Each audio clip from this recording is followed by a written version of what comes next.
AC అట, దిగిన తర్వాత ఏసీ అట, లోపల హైజెనిక్ ఫుడ్ అట, 1-2 లక్షల రూపాయలు ఫీజు అట.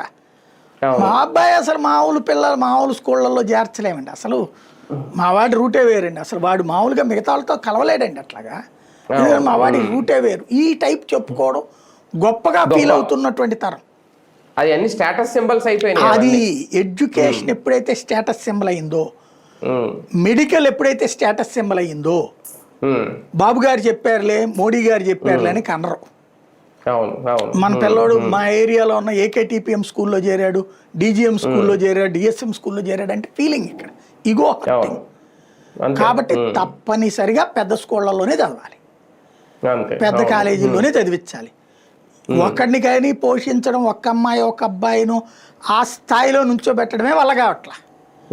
ఇక 2-3 కానీ ఆ నుంచి డబ్బులు పోసుకొస్తారు.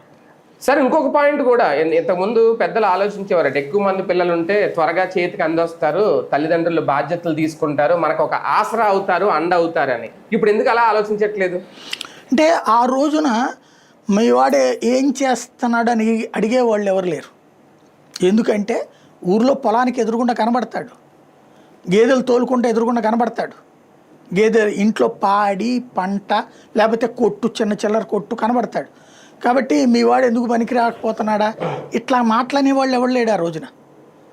కానీ ఇవాళ ఏంటి ప్రాబ్లము?